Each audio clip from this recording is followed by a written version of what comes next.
The most important thing to me in negotiating an NDA is to remember that this is not a random piece of legalese that lawyers are going to talk on the side, and it's just a check mark that by policy both companies need to go through and carry on.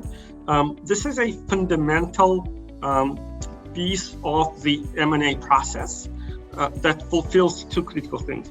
One, it establishes trust between the parties. It lays the framework for how the negotiation will carry on throughout the diligence, and then if this gets to the closing documents, how the parties will work with each other, how the commercial terms will be discussed, how the legal teams will work with each other, who has the balance of power, who is flexible and who is not, who has the decision authority. Do you need to go 3 levels up for every minor decision to be made? Or is the person on the phone actually allowed to make legal and business calls on the terms that are being negotiated? So it really sets the tone for the process going forward.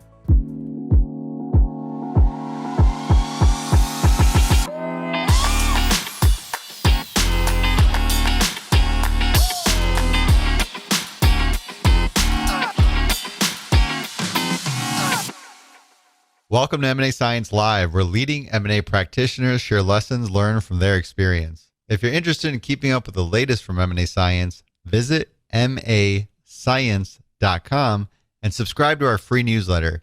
Every Monday, we share highlights from our interviews and publications so you can continuously improve your M&A skills. Again, that's mascience.com. I'm your host, Kison Patel, CEO and founder of M&A Science. Joining me today is Mark Khavkin, CFO at Pantheon Platform. He's a growth executive focused on scaling technology businesses, building cohesive teams, coaching leaders, and learning. Today, we're going to talk about how to negotiate and structure NDAs. How are you doing today, Mark? Doing well. Thanks very much for having me. Hey, let's kick things off with a little bit about your background. Yeah, of course. I started my career in very traditional, say, finance way. I spent about a decade in various forms of buy-side financial services and a private equity firm, in a hedge fund. Did a little bit of work in Europe, most of it in the US. And then after getting my MBA and a few more years on Wall Street, moved into corp dev teams in technology companies. Moved into the finance roles in corporate technology world, which was fun. Started at eBay in their corp dev team and very active corporate development organization at the time. Then moved to another marketplace to lead their FP&A team that was called Upwork. It's a marketplace for freelancers. Business model is very similar to eBay's. That company is now public, doing extremely well, especially in this climate. But now I'm the CFO of Pantheon. We're a B2B subscription software as a service platform for web ops, and broadly speaking at the pre-IPO stage. So I've had exposure to M&A in all 3 of those tech companies, and have some stories to share. Sounds like you're very well-rounded for all things finance and M&A here. Yeah, thank you. And with that, you've probably signed an NDA or 2.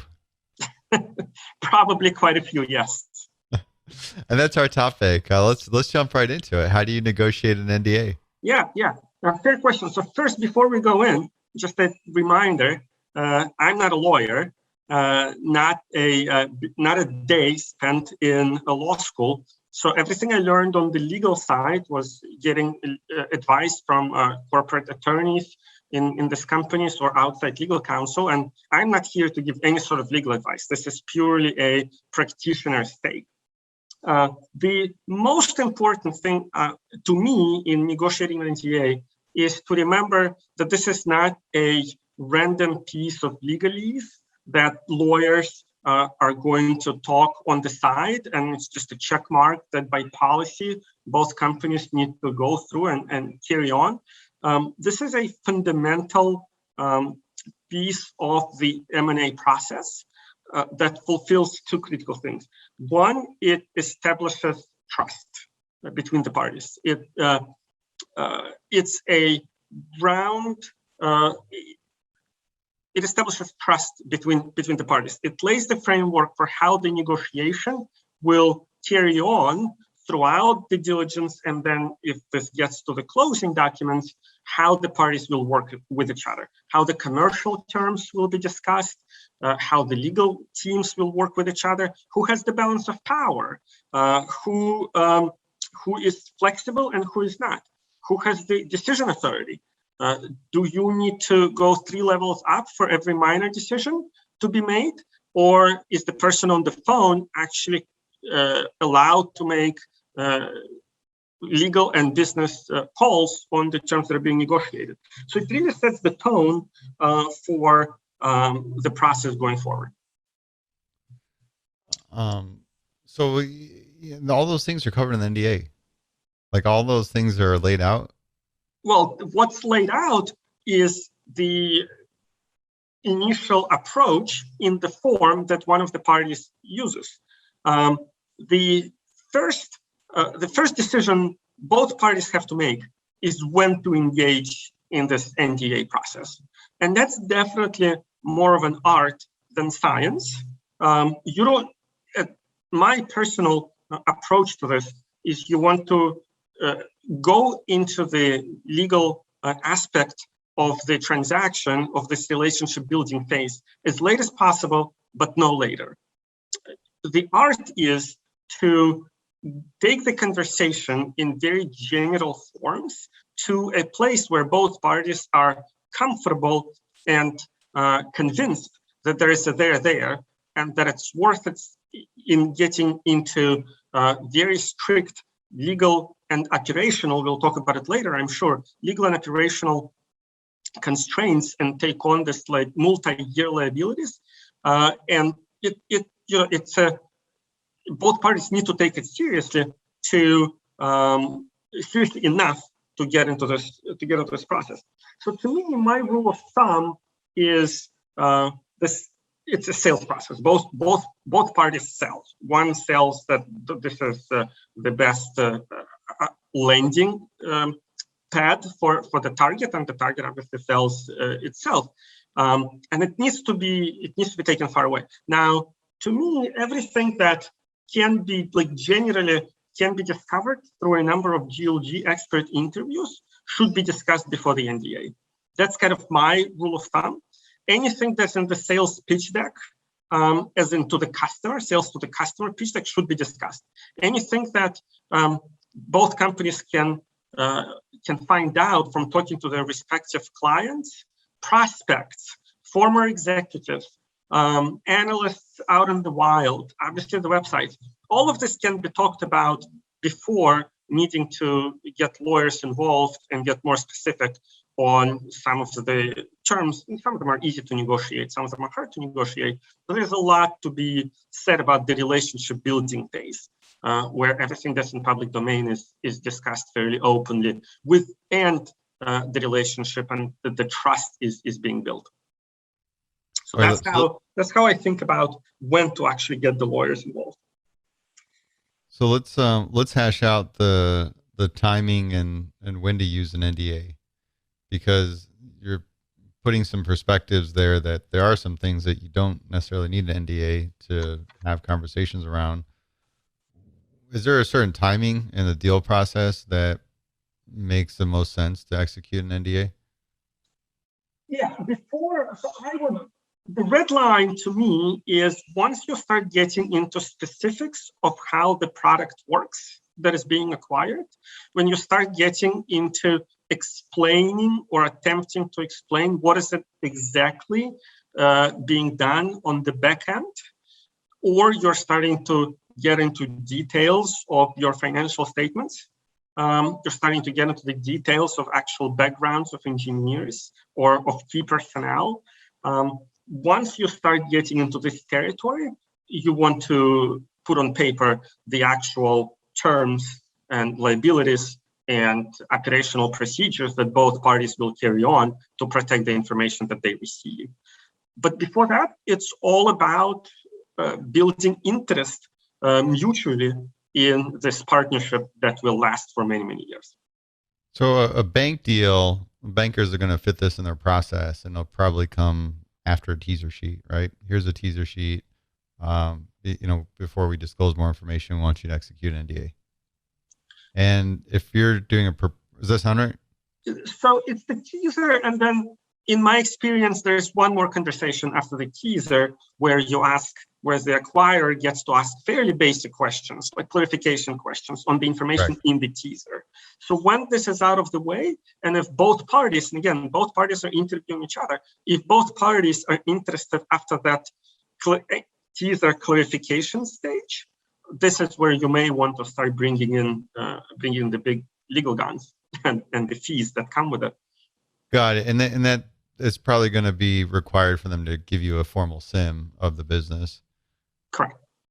So that makes sense. You can have a teaser sheet, maybe have an initial conversation, get some clarification, but then likely you're going to need to execute this NDA before a SIM as part of a bank process. Now, if you're doing a proprietary deal, that's a little more open because it varies on the seller you're dealing with, whether they're experienced, sophisticated versus unsophisticated.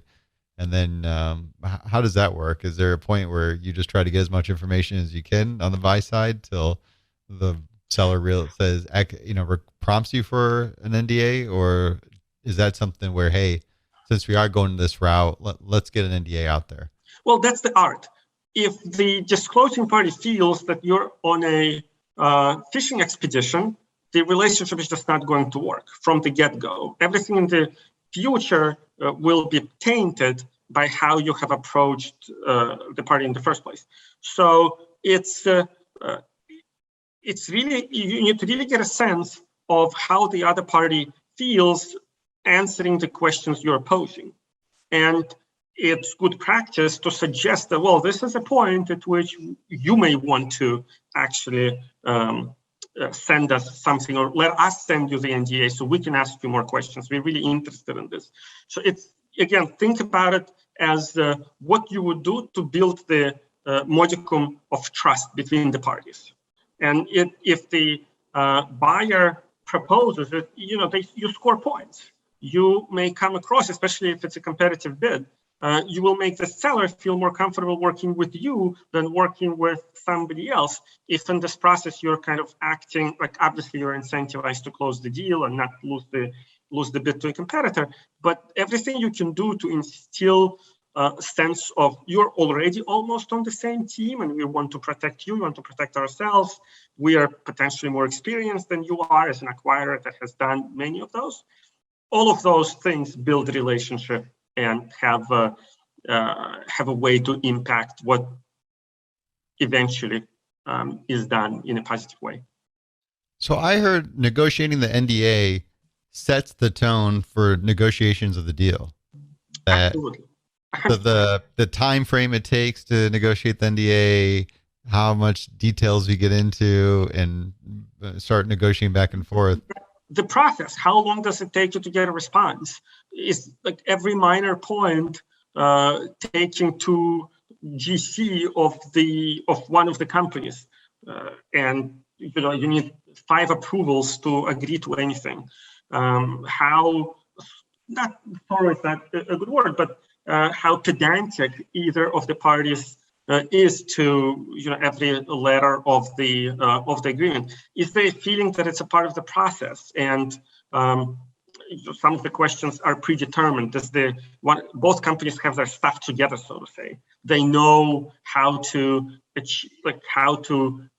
structure a compromise if one party and one party's preference is to be on one end of the spectrum for a particular issue, and the other party preference is to be on the other part of the particular issue. Who is being more accommodating, who is being more creative, who listens to the other party. Like, yeah, we understand your concerns here, they're specific to you, but let us propose something that could work for you in this particular case. This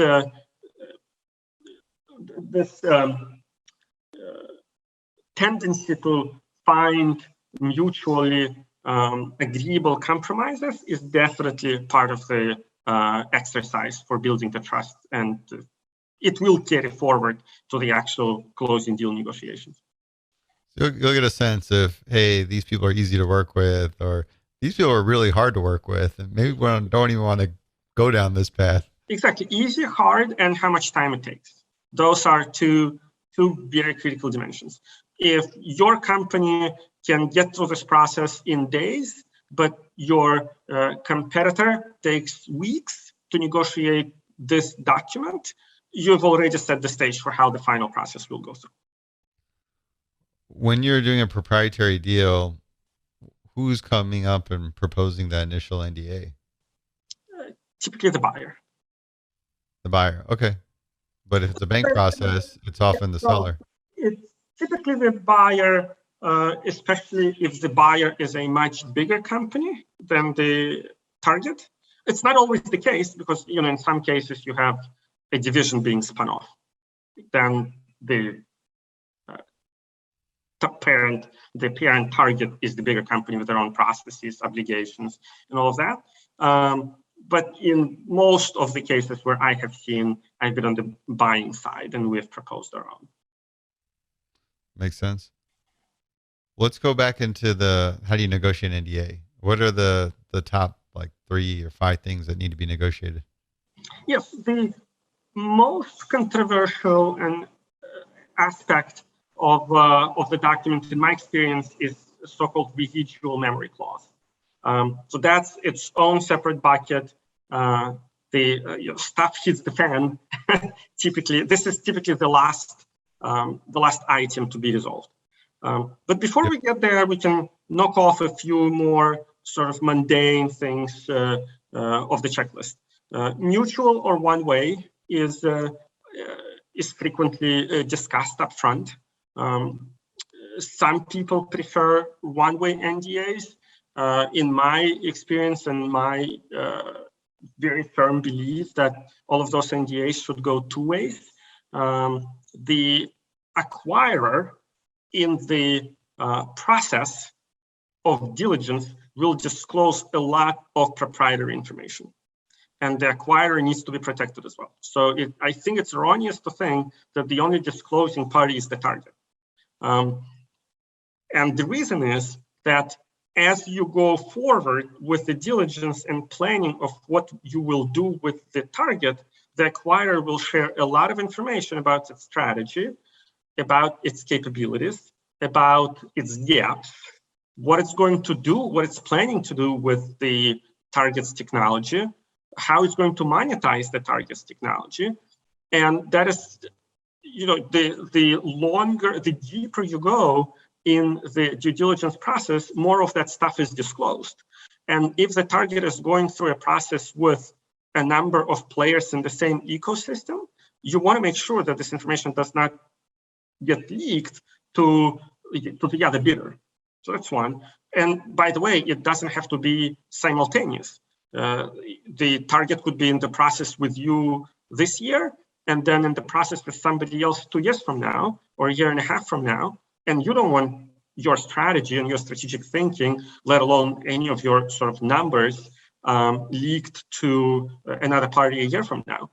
When you will be discussing price, you will be disclosing, you will be talking about most likely how you are thinking about realizing synergies, how you're thinking about realizing cross-sell, upsell opportunities. All of that stuff is highly, highly proprietary to the acquirer, and target will have exposure to it. So in my experience, in my firm belief, for the negotiations to be transparent and for due diligence to be productive, the NDA has to go 2 ways.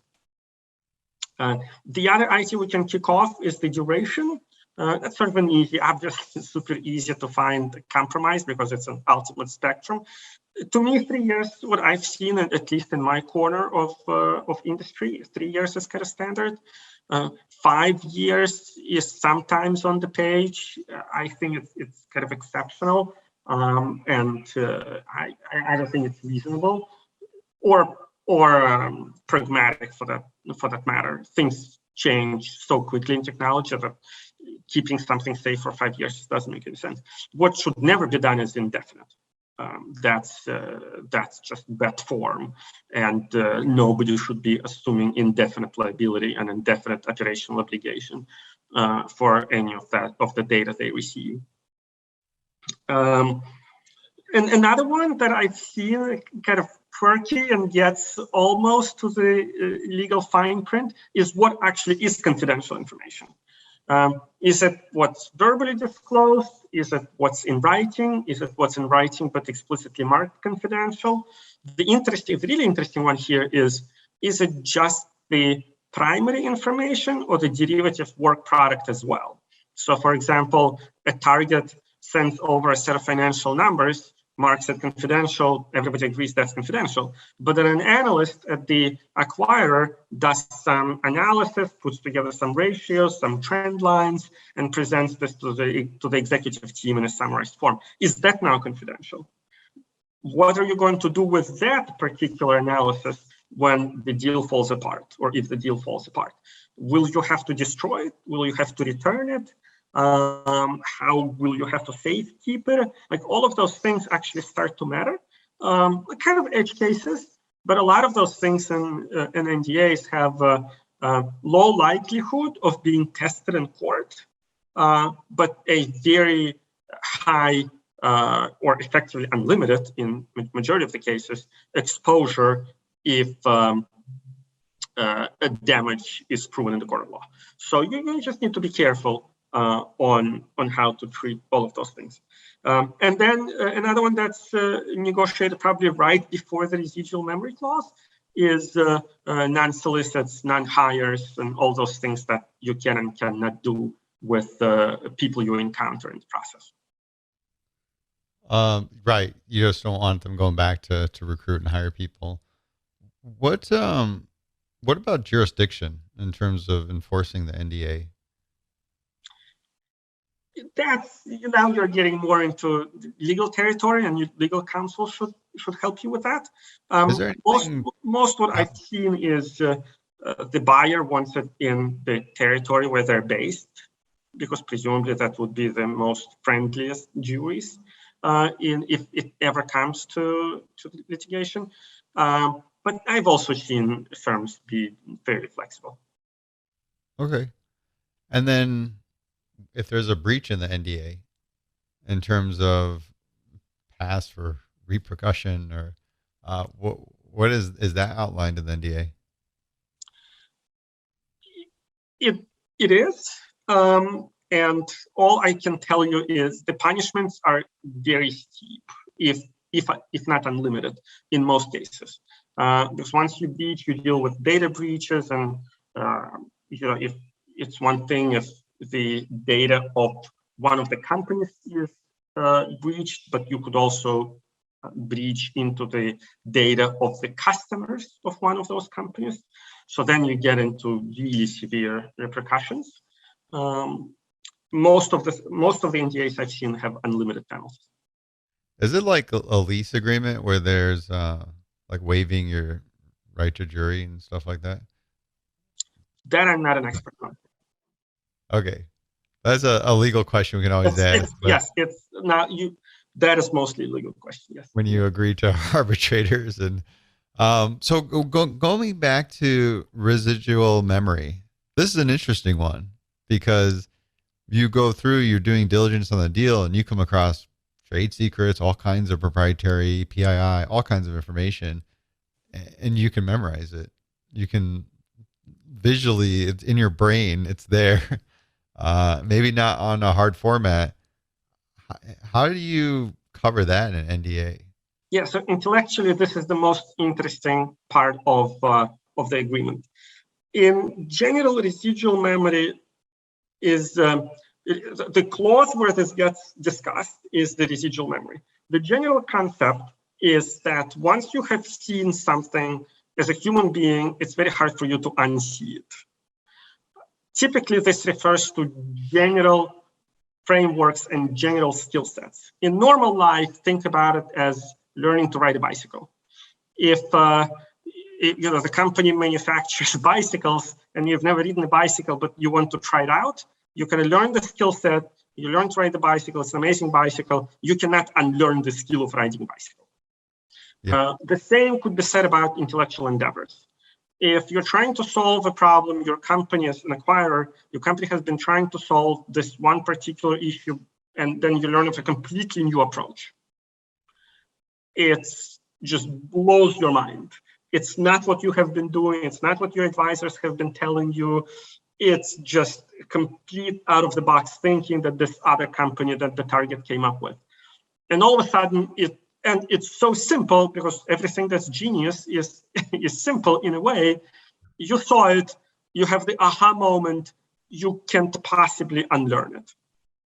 The residual memory stops being the general skill set and becomes confidential information that should be unambiguously covered by the NDA is when you're discussing how is this framework is actually implemented in solving the problem. So back to our bicycle analogy, how do the gears work? How does the brake work? How does the brakes work? And so on. Is the saddle maybe slightly differently shaped?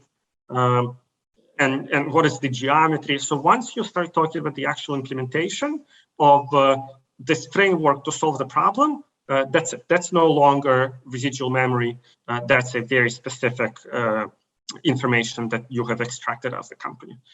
The acquirer will always intend or will always strive to say, well, if it's residual memory, just forget it. People can't unlearn. We can't do anything about it. That should not impose any restrictions on us. The target would say, well, it's the crux of the matter. That's why we became so successful. We developed this new amazing approach, this new amazing philosophy. If somebody has seen it, they can't be using this in any of the products you may subsequently build that if we are not acquired. Both statements have truth to them. This is where reasonable people can absolutely disagree. The operational constraint, and again, we need to look at every NDA with the lens of, well, what operational constraints and legal liabilities this imposes on us. The operational constraint in this case for the acquirer is, well, the reason we're talking to you, dear target, is because we have this capability gap. We have been trying to solve this. And if this transaction doesn't go through, we'll keep trying to solve this. And we need to have people in the organization who will do this for us. And by the way, we have assigned the best of our engineers, the people with the most expertise about the problem on this due diligence. So if you're a small company, you just don't have anybody else. And you, as an acquirer, you can't possibly promise the target that whoever has been exposed to this due diligence will never work on solving this particular thing if the transaction doesn't go through. If you're a big company and maybe you have 3 different engineering leaders or product leaders who could be doing that, well, then you just imposed a whole bunch of org design restrictions on yourself. You could, in theory, say, well, we send this guy, Josh, to look into your technology. Josh will never work on this problem in our company again.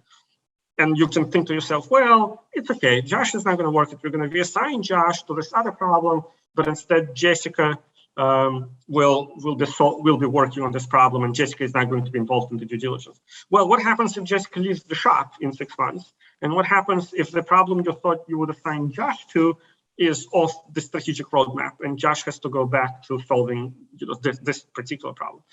Like, you've just imposed an unsolvable and completely unnecessary set of constraints on your organization that also a whole bunch of people will forget. Because by the time the transaction is broken off, the conversations are broken off, and you go through a couple of planning cycles. By the time Josh is back to solving this problem, and by the way, that framework is still in his residual memory, the lawyers, everybody has already left the company a long time ago, so nobody remembers. So all of a sudden, Josh is violating the NDA if this is what you have signed up to, and you need to avoid that. So in my experience, this sounds unavoidable. So in my experience, if this is if the acquirer takes this NDA seriously with the due attention they need to pay to it, and the target is being unreasonable, this is where acquirer may actually walk away. This is probably the only place where I can see people walking away. The other reason is this particular clause, it's kind of hard to find a compromise. Again, because it's residual, it's in your memory, you can't unsee it. The couple of proposals I've seen over the years is something along the lines of a clause, well, it's residual, but only if the human did not make a deliberate attempt to memorize. And then you get into, well, what is a deliberate attempt to memorize? And that somebody on the stand one day will have to articulate. But obviously, you can't take notes, you can't record the sessions, you can't copy the code, but you also can't come home and based on your memory of what happened 12 hours ago, jot down, what you remember, because obviously what you remember in 12 hours is different than what you remember in 12 months. So, you can dance around this issue a little bit, but it's very hard to get a compromise. Now it sounds like you're getting some legalese here. So either the target is kind of okay with this residual knowledge potentially being used in development of a competing product, or not. That's an interesting one, and it seems really tough to define. It is, yes, it is very tough to define because it has to do with what's going on in humans' heads. And so it's almost as a seller, you can't push back too hard. Otherwise, you're going to turn the buyer off and may end up losing the deal there. Right. Or you may end up with a buyer who is not serious about the whole document, the whole notion, which is also not good. So, this one is a tricky one. It is. It sounds like it's almost the most important one because everything else is a lot more cut and dry versus this area where it's like, hey, we're very much talking about intangibles. It depends on your philosophy. If you think ideas at the high level are the most important thing in company execution, then yes. At the end of the day, the way to get around it is to say, well, look, we understand the concept of the framework, how you solve the problem is extremely important. But at the end of the day, it's all about execution. It's how you actually transform this big idea into the actual product. And that is in fact, very difficult as well, if not more difficult. And this goes back to what our idea is a dime a dozen. Is it about the actual execution? Or is it about this big monumental thing? And if it's so monumental, you should patent it to begin with. So that could also be part of the discussion. Well, if this is such a groundbreaking, earth-shattering discovery, go ahead and file the patent application. If you haven't filed the patent application, then why? Then by definition, it's more about the execution, not by definition, but you're putting a high weight on the execution of this idea compared to the idea itself. So, but once you have the conversation going in that direction, the trust is not there. That's well put. I mean, definitely ideas are a dime a dozen. Let's get into what not to do in negotiating an NDA.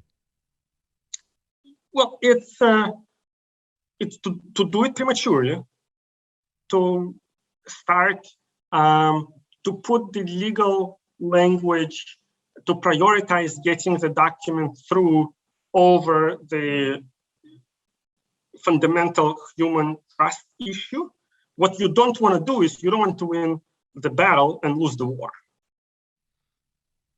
At the end of the day, both parties should want to continue the diligence process if they believe there. So you want to get past this hurdle, and you want to ensure that as the diligence and next steps in the process evolve, that both parties maintain that trust, and both parties are well aware and have internalized what obligations they have taken on behalf of their companies. This is also how I know the process has been successful. if the people who will actually be doing the work understand well what kind of obligations both parties have taken on and how this impacts who they talk to, what they ask, how they physically treat the information that they receive, where they may need to go back to and ask for additional advice. If people understand that, and if people feel comfortable continuing the conversation, then you know you've been successful. If you haven't accomplished any of that, something has gone off the rails. Just get people aligned from the beginning and comfortable. And it's important that it's not just the lawyers are aligned. I've seen that too. I've seen the NDA process been executed in parallel to the actual diligence process. So by the time it's done, the people who are actually doing the diligence have no idea what's in the document. All they know is the document is signed and they have a green light to go ahead. So they do exactly the same thing, whether the residual memory has been defined one way or a completely different way. But that should impact how they carry on. Do you do that with your team? Is review the NDA in layman terms and saying, hey, this is what we're agreeing to, make sure everybody knows? The teams should be involved in crafting, and they should understand what exceptions have been made in this particular case. So you have, as an acquirer, where I've spent most of my career, you have the general standard form, and everybody understands what in the standard form. And then if there are exceptions made, then people should be aware what exceptions have been made. And also, super importantly, why those exceptions have been made. What is it that was so important to the other party that we had to make a structured different approach? Is each person executing a copy of NDA, or is it one person representing the company? That depends on the process of the company, but that's typically one sort of person driving this on the business side, supported by the legal team. Because that's the whole thing. If you think about it, a lot of times NDAs are executed, but it's not clear or communicated to others. It's just, oh yeah, we got the NDA done. Exactly. And it's like, okay, great. Right. What should we agree to in that NDA? Right. What did we agree to do with the information when it does not go through? Are we going to follow our standard process, or is this process going to be a little different?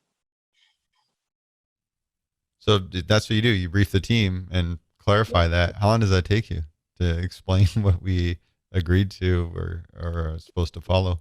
Yeah, I mean, if you're a good communicator, it shouldn't be that long. It could also be in an email, but you want to build the awareness. The most important thing is the leader of the deal team understands what's at stake. Like not every analyst it also depends how big your team is. Right? Like you could be, if you're a team of one or two, which I suspect vast majority by number of those teams are, then you've been negotiating, you've been working with the lawyers, you've been working with the other side, so you know. But you need to, even if you know, you need to understand how this translates. You need to internalize it. Yep. And if you have a larger team, then other members of the team should also know the key points. Maybe best way to put it, you need to tell them what not to do in this particular case.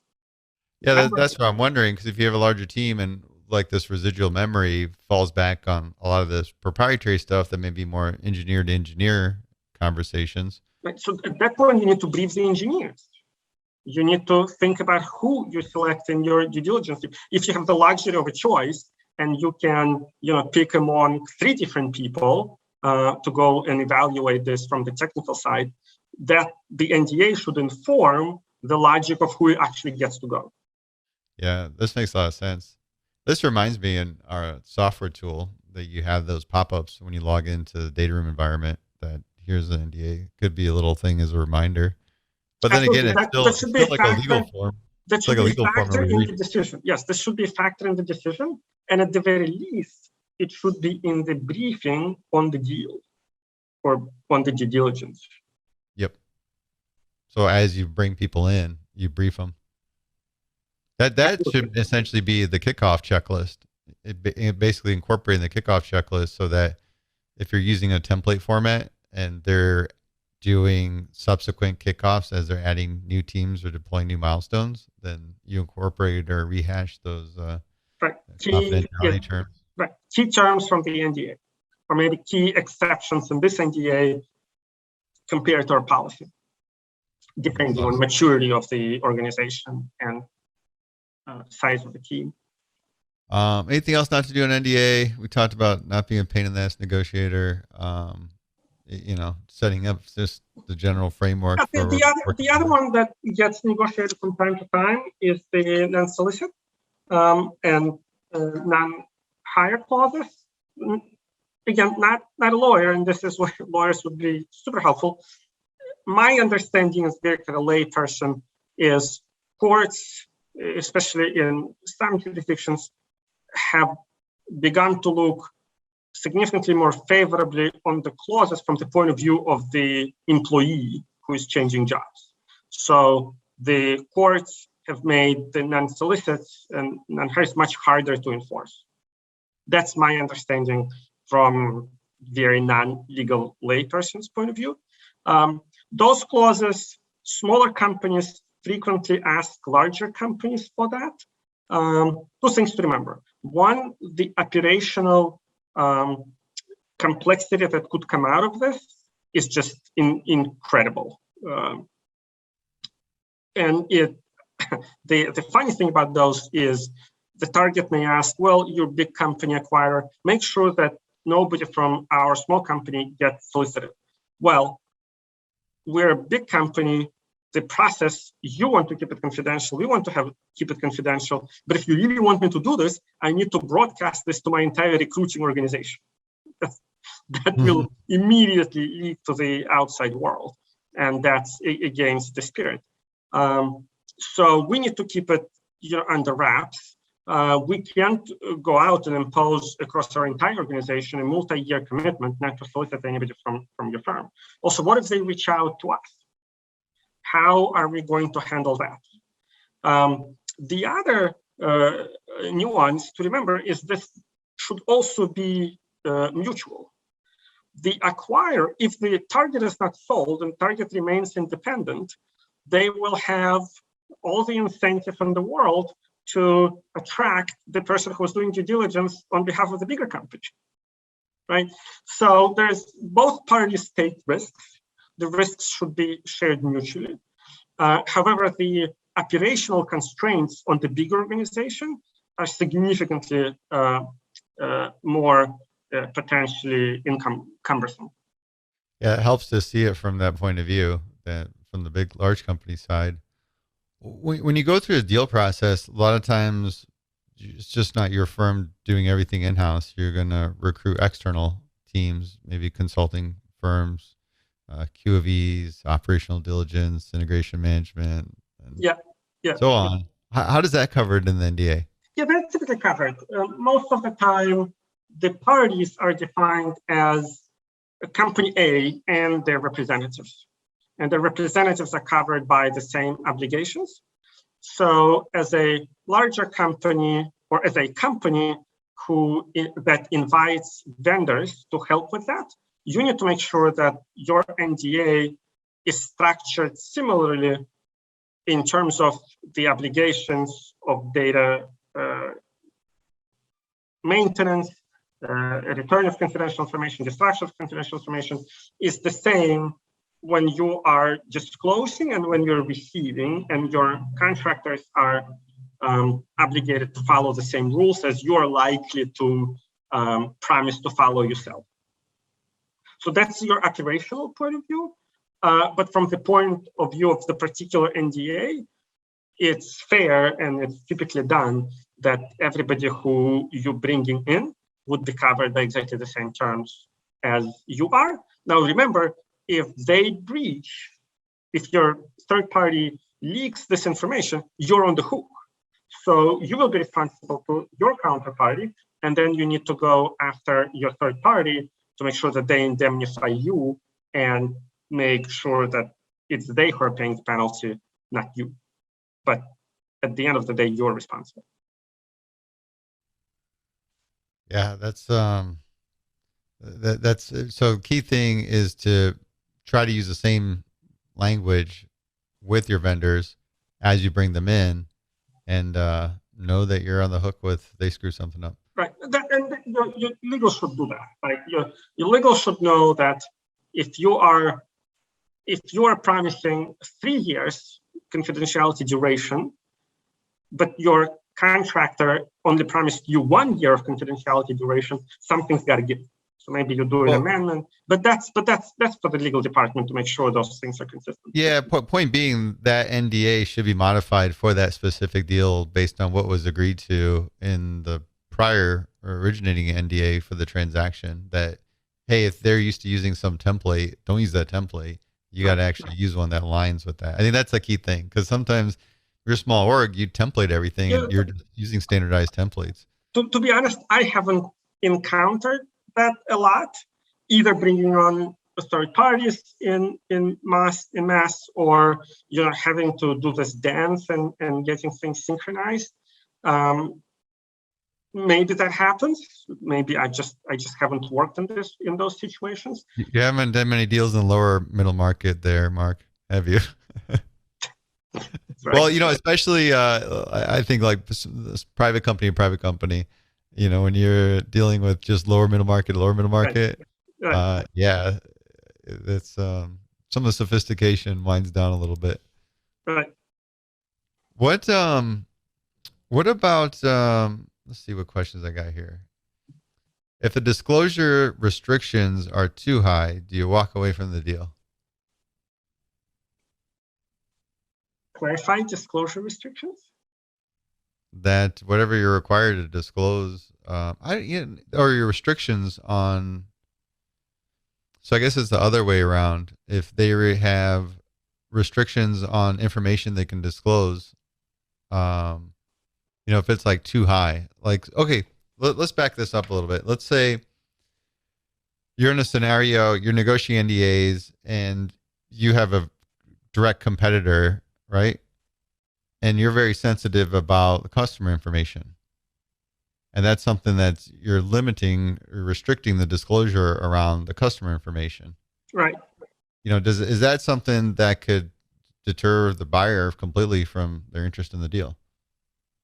Operational constraints on how due diligence is done should never cause people to walk away. What you have described seems like an imminent opportunity to get creative with the process and to figure out, well, what specific information is disclosed? How old is this information? Can you disclose what you already know? There's a lot of room for maneuvers in the scenario you described. And this is a great example of how those parties will work together in the subsequent months of diligence. Will they get creative to accommodate the concerns? And what are exactly the concerns? What is it exactly that people are trying to prevent other people's eyes on? Is it the product? Is it pricing? Is it identity? Is it the contact information? If it's B2B? I don't want you to know who my customers are, Mark. I know you're interested in our company, but I'm not going to tell you. So anonymize the customers, right? So make it customers 1, 2, 3, 4, 5, 6. Okay, that's enough for you to do your diligence. But again, back to the point. We can work together and creatively find a solution how you can tell me the degree of your business without disclosing the actual names of your customers, if this is what concerns you. And that this lends back to the prior thesis that lays down the groundworks for how you're going to work together through the rest of the deal. Exactly. And most of how will you do the diligence? How will you structure? How accommodating and problem solving will you get when you actually do the final documents? What makes any tips, advice? What do you think makes NDAs successful? So again, approach this from the point of view of this is an exercise of being accommodating, being in the problem solving mode, laying the foundation of how we will treat each other going forward. There are very few things in this agreement that should cause parties to walk away. All of it should be imminently solvable. Residual memory may be one in some circumstances, rare, but this is the one where I've seen people being on the brink. Everything else should be imminently solvable, and the complexity and the number of the issues discussed in NDA is a tiny, tiny fraction of what these companies will encounter as the deal moves forward. So if you can't solve that, maybe and you walk away, maybe just take yourself 6 months of hard work and blood, sweat, and tears in the future, because if you can't negotiate an NDA, you probably won't be able to negotiate a 300-page closing binder. Yep. What about the experience? Have you seen any tools that help this process go better? Because it seems like we're doing red line, but is there, I don't know if there's anything that's No, I have not, other than the usual legal tools. Maybe sending over a DocuSign versus a PDF to sign. I don't know. No, I haven't seen anything. I haven't seen a database of standard terms, or, well, by definition, this agreement are confidential. So I can't think of any. I guess the best tool is call your lawyer and figure out what, because they do it presumably day in, day out, especially your outside counsel. So they've seen, by definition, way more than you on the commercial side have seen. But no, I have not seen any tools. Yeah, I feel like that's what our industry needs, is like a more of these builder type of products where, like here we have a series of terms that either include or not include in the NDA, but to be able to see a series of examples that go in different directions and build off of that template per clause, because you always have one template across the whole thing, document, but not so much a little variety to build one out. The best thing I've seen, to be honest, is an NDA with 10 footnotes for internal use only that explain for each of the footnotes, this is the term, this is the reason, this is what we're willing to do, these are a couple of creative approaches if your counterparty feels a certain way. And the residual memory clause. Those are what is half a page to a page, but everything else is okay. The jurisdiction is California because we're in California, but Delaware is okay. If it's a different jurisdiction, it's like try to push back, but don't walk away, kind of thing. And those were damn good lawyers do. Yeah, these are yours. Large corporate legal departments, great exercise. But they're good lawyers. Yeah, I guess on our end, we don't see most of the internal markups. But you need to get them updated. Market conditions change. If it's who has the negotiating power is a big consideration here. Is it a buyer's market or is it a seller's market? Is that a competitive process where there are 3 other bidders and it's a must-have technology that you really don't want your competitor to have? Or is this an acqui-hire where the company is running out of cash and they have no customers and they have like super interesting technology and 20 engineers? It's very different negotiating dynamic based on the actual commercial consideration of the negotiating power. This is really good insight on NDAs. I feel so much more knowledgeable. Mark, what's the craziest thing you've seen in M&A? Yeah, I knew you were going to ask that. I've seen a chase. I've seen a real chase where over a period of a decade, and I've only been with this company for much shorter than this, like clockwork, every couple of years, the acquirer approached the target and every 2 years offered twice the amount of the last of the 2 years before. And the response, the ask was always double that. So it went from 2 and 4 to 4 and 8 to 8 and 16, and it just kept going on clockwork every 2 years, double every time. It was hilarious. For how long? You could take bets. I've seen that. How long? Did it end at all? They are not together. Oh my God. These are still 2 separate companies. Wow. Yeah. That's funny. Funny. People could take bets. There's a banker that might be able to hash that deal out with the right model. You just gotta. I'm sure if they approach, well, I haven't been involved in that particular dynamic for a few years, and I know they're still independent, obviously, but I'm sure if one approached the other, the response would be the same. We'll give you X, no, it's 2X. That's funny. That's what I was saying. They're not agreeing on the metrics. Maybe they need Yeah, to look at that or define what's market. But Mark, thank you so much for your time today. I enjoyed this conversation. absolutely. Thank you. Thanks for having me.